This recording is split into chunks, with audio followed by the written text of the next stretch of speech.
How's it going, everyone? I hope you're having a kick-ass week. Today I want to share a experience with you that I was lucky enough to have at Balcones in Texas. A small group of us were lucky enough to blend our own whiskey from their casks under the tutelage of their master distillers and blenders. Let's get stuck in.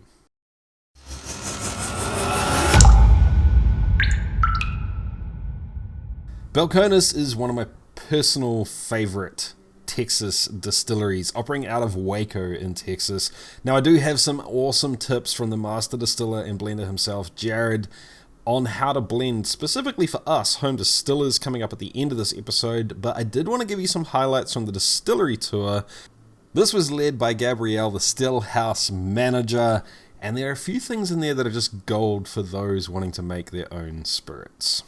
We should get upstairs to get blending, so I'll make some of these stops kind of short and sweet. Balcones uses predominantly two grain types. We use a malted barley that we get from Simpson's that's grown and malted in Scotland and then shipped over to us. It is an early spring Scottish varietal. It's kind of a throwback grain. It's called Golden Promise. It's real biscuity and sweet and delicious and complex. And then we also use our kind of iconic roasted blue corn. So that is now that roasted blue corn, as of about 18 months ago, maybe 2 years ago, it's grown all in Texas, which is awesome. And it's roasted, and we do that to kind of remove some of the flinty, fieldy, maybe slightly off flavors, and kind of, you get something that tastes maybe a little corny, and now it'll be a little buttery and a little sweeter and a little brighter. So we're in the brew house. We started with a raw ingredient grain for our purposes in the silo, and now we're going to take that grain and process it to expose those starches. We've got a mill room over yonder. The grain is taken from the silo to the mill room, it's weighed, and then it is processed in one of our two mills. For everything that's American style, is a harder grain that isn't malted barley, it's going to go through our hammer mill. It's basically going to be turned into a coarse flour. And it's going to be processed in this cereal cooker vessel right here. It's going to be mixed with water, hydrate those starches, and then we'll add some enzymes and water at specific temperature, and we'll mix it all together, and that'll start the conversion of starches into sugars. What is a starch? It's a giant chain of sugar molecules linked really tightly together. So we need to wet them so the enzymes can get at them, and then at specific temperatures that are like optimum temperature ranges for these enzymes, they'll come in and break those bonds and clip off those long starches into smaller, tiny little sugars that the yeast can nibble on. So all of our American style products are going to get processed in there. If you're familiar with our product line, Rumble will also get processed in there. We'll be dumping sugar and figs and whatnot into the top, pumping honey into the side. We'll also do rum in there. We'll mix molasses in there. But all of our American style products go in there. Why? Because anything that goes in there is going to go into the fermenter. So the difference between these two vessels and the way we use them to process is that our mash tun behind us, similar to a mash tun you would have at a brewery, it's got a false bottom.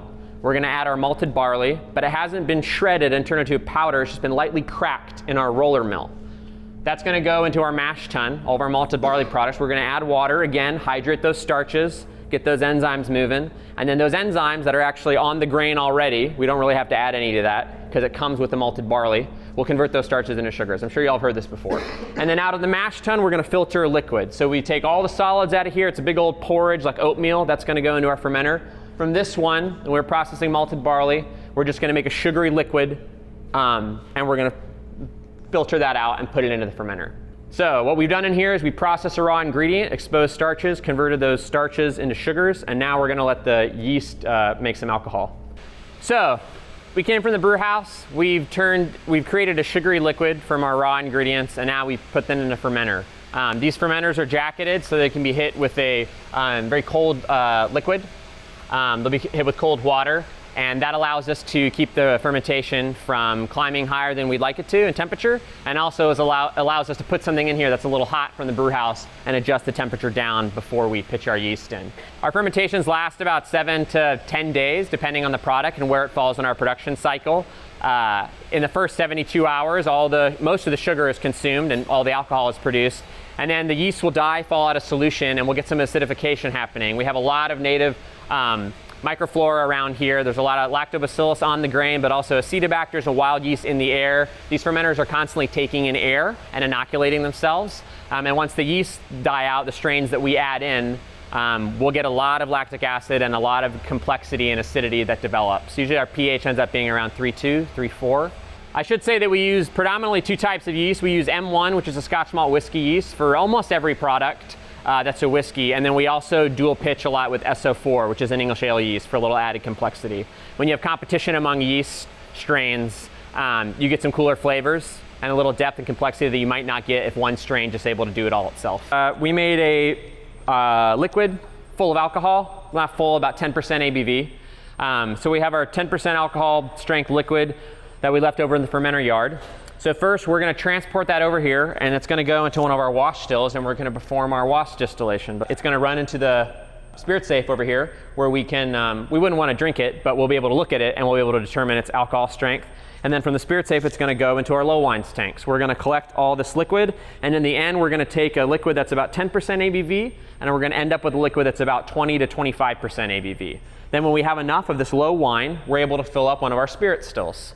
So we're going to heat up that liquid again, and the lightest stuff is going to escape. Think nail polish remover and paint thinner, and a lot of stuff that you want in teeny tiny quantities, but not big quantities. So we're going to collect that and send it to our faints tank. And we collect it because it's still full of alcohol. And then once it starts to sweeten up, ethanol is very sweet. Once it starts to sweeten and some of that harsh headiness, that solvency from those lighter compounds starts to fade, and we've collected most of it, then we're going to decide to make our cut. And we'll determine our cut somewhere around 80% ABV. We'll make our cut, and now we're in our hearts. We divert our receiver from our faints tank into our hearts bowl over here. And then we'll start collecting our hearts, which eventually is going to go into a barrel. We collect about 4.5 hours of hearts, about 400 gallons of hearts. And the hearts are great. They start really sweet and fruity. You got some pear, you got some apple, and then they get really biscuity. Think fall leaves and kind of like, yeah, fall flavors. I like to think like cream cheese on a cinnamon bagel. It's really nice and creamy. Yeah, I'm not from here. I'm from the Northeast.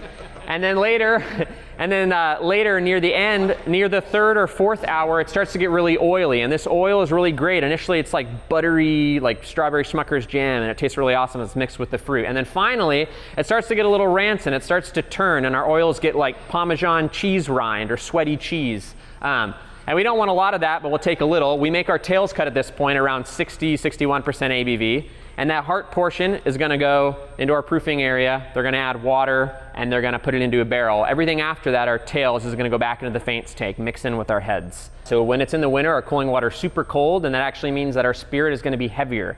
Because when the water is really cold, the vapor converts back into a liquid in the condenser over a very short area, but surface area. But in the summer, when it's really hot outside, and the cooling water is actually 96, 100 degrees Fahrenheit, then it's going to take a really long time for that vapor to fully condense back into a liquid, and all that copper contact is going to mean it's going to be kind of scrubbed and be really clean. There's a reason why like Scotch whiskeys are heavy and ridiculous, is because they're using seawater, it's freezing, and so they have a very small area to condense, and there's a ton of sulfur in their final product. With the tour over, it was time to get down to blending, and I just want to take this opportunity to say a huge thank you to the Texas Whiskey Trail for including me on this. If you have a chance, check them out, sign up, get to Texas to try the whiskey. So what we're going to do is kind of reverse engineer how we go through putting a malt blend together. So we're going to break up in 4 groups, and everybody's going to have a different component. So there's going to be a first fill American oak component, first fill European, first fill French, and then refill like ex-bourbon. But we should have 4 groups of 5. Staff will be around to kind of float, chit-chat, brainstorm with you, and give you more specific assignments of what to expect for your pile, for your section of the operation, what you should expect from American oak, European, French, refill. Blending is weird. It is not linear. Everyone has this experience. You take 2 things and you seem like, oh, if I put this with this, like you know where that's gonna go, and like weird stuff happens. So a note that's super tertiary, like, man, this one's all about this, but there is some pepper on it. And you add that to one that's like very much about pepper, and that one contributes to that, and all of a sudden it's through the roof when you thought it was gonna mellow the other one. I mean, just weird stuff happens. There's a lot of trial and error, a lot of smelling, tasting, keep notes, put post-it notes by stuff. We're gonna do a couple rounds. So everyone's gonna pick the best things they think they have in their pile. We're gonna combine them. When we're all like, yeah, the body could be better. I wish we had more beeswax. I wish the finish was a little less spicy. Hopefully, whatever group you're working with, you'll be like, oh, I have an idea. what we could do with our pile that would help with that. Then we'll do round 2. Hopefully we fixed it by then. If we haven't, we have enough time where we can do a 3rd round. So the large majority of this, we've done some master classes before with blending, and the large majority of it's going to be hands-on. You need to get in there, smell some things, taste some things, keep good notes on why things are included or while they're not. Is just as important, because we might need those barrels that didn't make the cut. Because in a blend, it doesn't matter if that barrel by itself is great. It needs to complement what else is going on. Nosing is super important. Hopefully everybody knows that by now. Even about 50 to 60 to 70% of what you think you're tasting is actually retronasal stuff. Your nose is fucking important. Take care of your nose. Smell, smell, smell. Your odor is white noise to you. If you need to refresh, the easiest thing you do is just smell yourself, get the arm. Water and coffee, really none of it's perfect. Start getting a little palate fatigue. We've got crafts with water. We'll refill them as needed. We do have coffee, we'll make more. Sometimes for me, it might be 20 minutes, 30 minutes. I don't want to do coffee in between everything, but every once in a while, it's like it's just built up. And some of that acid, a lot of that bitterness can kind of cut, and you can kind of refresh a little bit. Once again, you probably breathe deep, just breathe slowly. The great thing is your nose recovers really fast, so if you feel the burning in your nose, all you gotta do is slow down. I always recommend people to get whiskey in their mouth and keep their mouth closed, breathe in through your nose, let it hang out in there. As soon as it starts evaporating, it can get really aggressive. Plus you're salivating, which is diluting it. Mouthfeel gets better. A million things get improved if you just let it hang out in your mouth for a while before letting it, before taking a swallow. We can spit if anybody that's part of your process. There are some things in my experience you can't quite articulate without actually having to consume some whiskey at some point. But you can get a lot of the way there without having to do that. If you guys self-identify as an expectorator, then we can get you something to put that in. If it's great, we'll give you all the credit, and if it sucks, it'll be my fault. So, no anxiety. So, let's do it. Number off. 3 here with EO, 4 with French. Isn't the end goal to blend some of that with some of this? Yeah, all 4 components are going to go together. That's the smallest blend and the biggest blend. So we'll have 2 to look at here in 45 minutes or an hour. We'll critique that together, both of them. Maybe pick a direction, or maybe we like both of them. This one could be really good if we did this. This one needs more or less of whatever. Maybe we pursue both avenues and try to fix them both. Maybe we just pick one that like, oh man, everybody likes this one, let's try to fix it. What's wrong with it? So right now we're just trying to figure out what ingredients we have on the table. So when we start collaborating with everyone else in the room, we can say you know what you've got to contribute. Yeah. Okay, right. So American oak, obviously compared to French, it's not super high on tannin. It does tend to be spicy, but the fruit, at least on our barrels, tends more toward orchard and less like stone or berries and things. Oh, okay. Yep. Always plenty of vanilla and kind of cream soda, caramel, toffee. The stuff that to me is like white noise. Like, yeah, of course, it's American oak. Yeah. But sometimes I do get a little bit of red berry stuff in there if it gets tannic enough. But most of the tannin and spice should end up coming from the French oak. But yeah, plenty of beeswax and honey and toasted grain notes, that kind of stuff. We're looking for This is the backbone. So once again, we have a bunch of our normal proportions. This is usually a good 60 to 70% of the blend. Okay. So we're staying in that area, but not religiously. So if we end up using more refill than we normally would in our normal product, that's fine. All right, so you guys are on the refill pile. I want you to pick 3 out of this pile with a favorite also. So you'll have a group of 3, and one of those 3 needs to be like, if I only had one to pick, this is my jam, okay? European group, we're gonna be working on 2 blends. So a more normal proportion of how much European we oak would be kind of small in the blend. So I need you to pick 3, your favorite 3 barrels. And out of those 3, one that's specifically like, man, if we were to only use one of these in the blend, this is the one. And obviously, like I said before, even the ones you reject, good notes on why they weren't your favorite, because they may be useful later if we need to fix something. French has about 3 times the tannin of American oak. These tend to be drier, more astringent, which can sometimes make the mid palate feel a little flatter and less round, not always. They tend to be more floral and mineral than the American and the European. The tannin can also sometimes imply a finish. It's funny when it's just like even just virgin French, and sometimes people get the impression of like a wine or a sherry finish. So they tend to be pretty dense. Obviously, a lot of the colors are really dark. They can be pretty savory, almost like balsamic reduction kind of, even some meat and smoke hints sometimes. Not saying you should be looking for any of that, but just like don't be surprised. Those are kind of some normal things that we find that they roll in the blend. So what's standing out so far? Swallowing whiskey the wrong hole doesn't work. Honestly, being overwhelmed.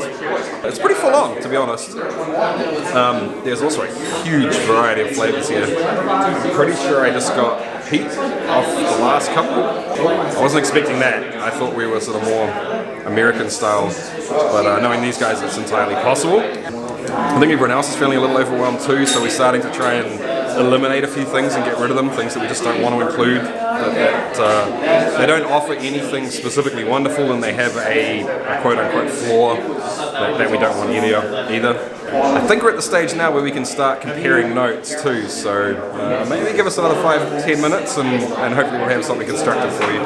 So, what we have done, we've got the picks from every group as you were directed. One of those blends is going to be a lot more similar to our normal proportions.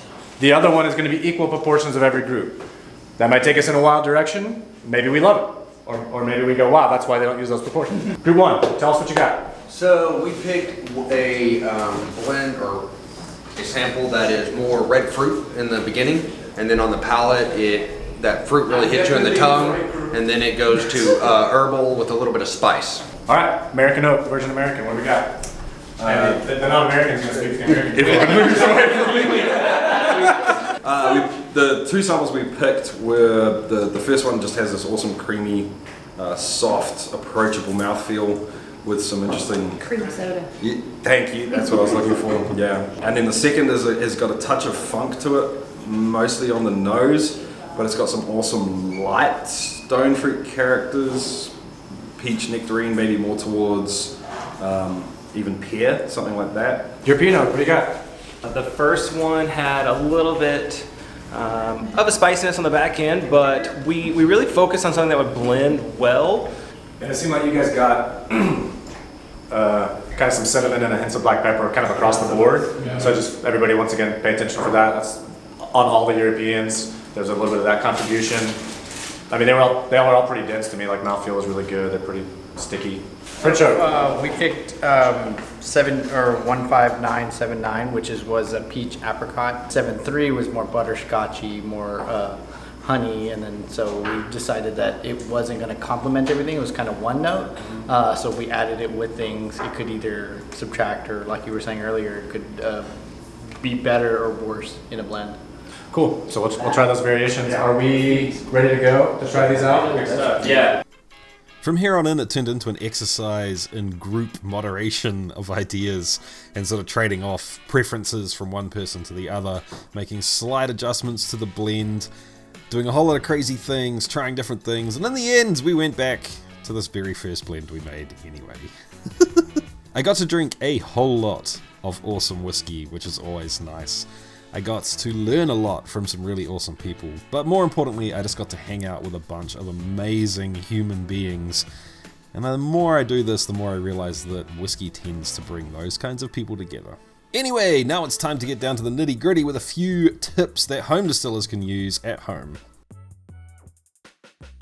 So first of all, thanks a bunch, guys. That was an absolute experience and not something that the general person that appreciates whiskey is going to get to do, right? That was pretty special. I think it was unbelievable. It exceeded any expectation I had. 100%, yeah.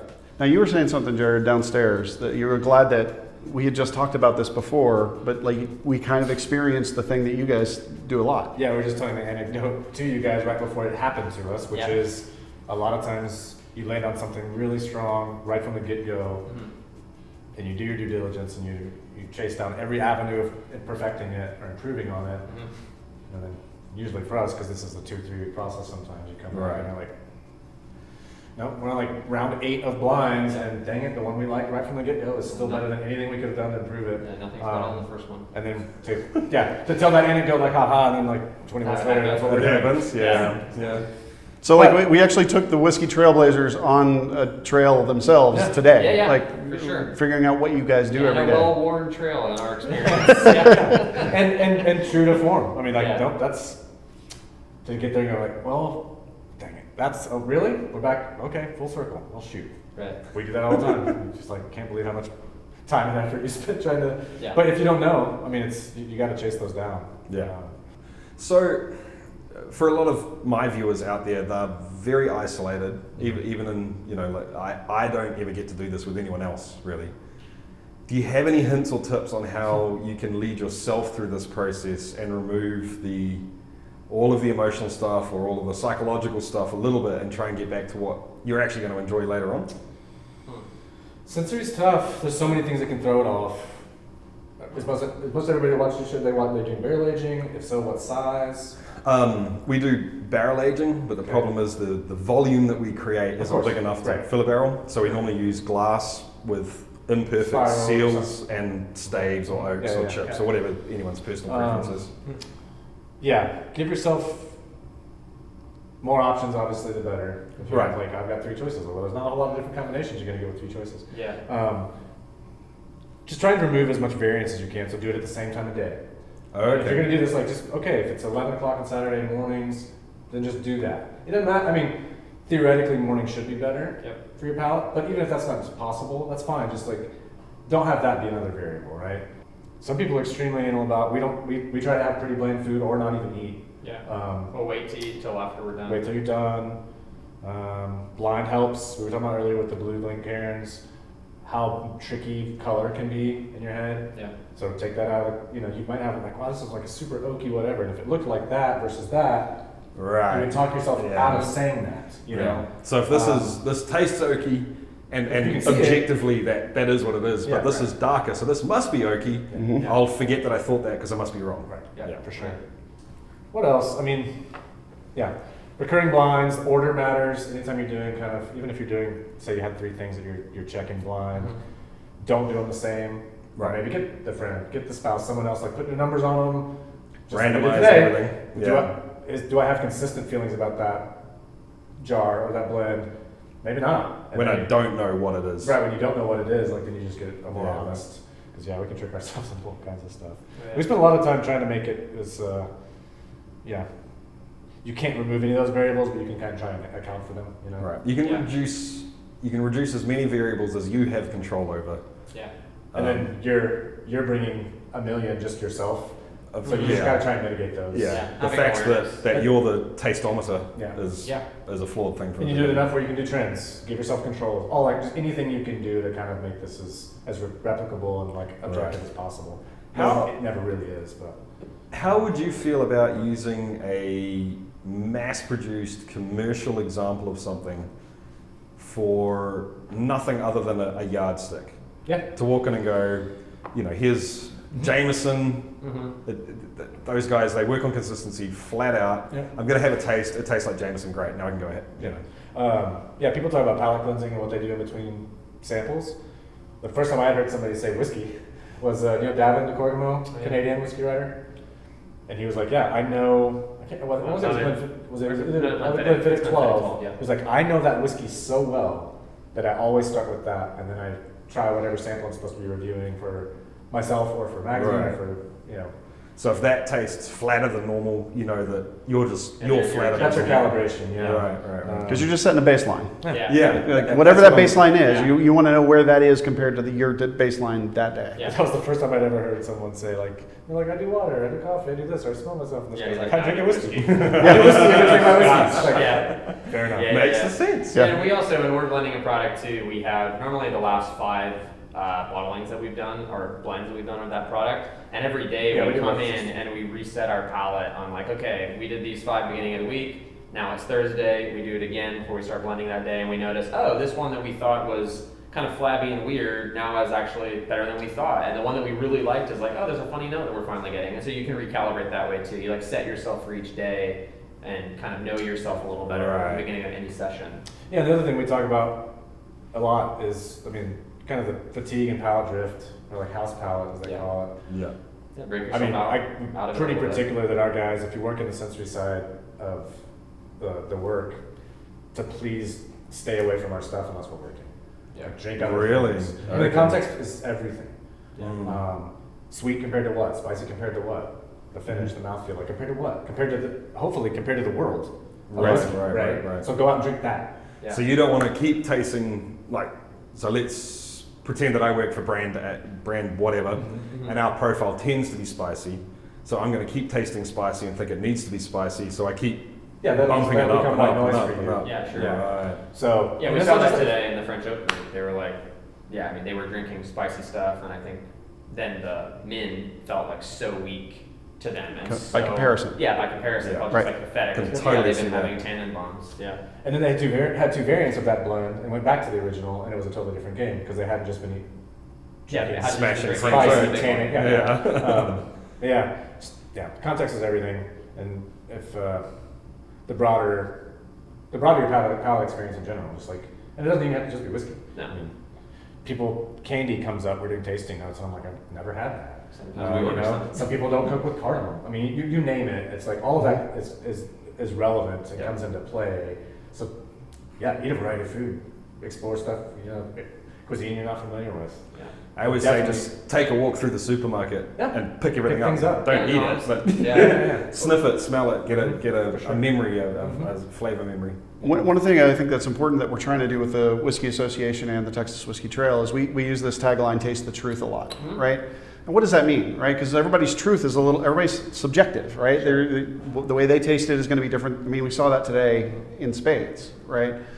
But what I think is important is that if you're influenced by the marketing of it, everybody's like, oh, that's good because, and there's a lot of following going on because of the marketing of it. But if you're actually following the process, which is what we're trying to show here today, Right. that's the truth that you're tasting. You're actually tasting the process and the amount of time and effort that went into it. And I think that was what I heard from the Trailblazers today. Everybody was like, whoa, like I had no idea all the variables that could bump this down or pop that up, or I thought it was going to do this and it did something different. Yeah. And they saw what you guys do every day, which is not easy. Yeah. I guess another tip too, sorry not to veer off, is that No, please. when you are blending, we often blend in a 1-to-1 ratio. In smaller blends, if it's like 10, 12 barrels, we'll go look and we can see, oh, there's 10 gallons in that barrel, so we shouldn't have counted as high in the blend. But normally, on a big 50, 60, 70, 80 barrel blend, we're treating things in a 1-to-1 ratio. Got it. And because there's different ages, there's going to be different volumes in those barrels. So we tend to notice that if you think what you're making is spicy, the spicy barrels, you're acting like they're 1-to-1 ratio, but there's less in those barrels because they tend to be a little bit older. And so your blend is going to be less spicy than your mock-up. That makes sense. Yeah, so just a pinch. So Yeah. that's another thing too. If you don't know your volume in your barrels and you're going to mix them all together, you can generally assume that your mock-up is reading a little bit bigger than it will be. Yeah, absolutely. Obviously, you're going to be dealing with objective volumes, like Right, It's yeah, easy yeah. for us For to you, measure yeah, it's not so and- bad. yeah. But Yeah, awesome. Well, thank you very much for the tips, guys, and thank you for the experience. That was an absolute blast. yeah. If you're anywhere near this part of the world, 100% get a Trailblazer membership or one of the other options, and come here and taste these guys' products because they're different, they're amazing. And you guys are doing awesome things. So Thanks very much. Before I leave, I'm going downstairs and I'm buying a bottle of Rumble. Really? Yeah, because that pissed me off. I didn't have that last time I went home. So yeah. And if you guys should look at Oh, yeah, we can sending do some that. stuff to New Zealand Oh, yeah. because we don't get any Texas whiskey at all in New Zealand. Thanks for coming. It's been an absolute pleasure, guys. Thank you, brother. Thank you, Spencer. Appreciate everything.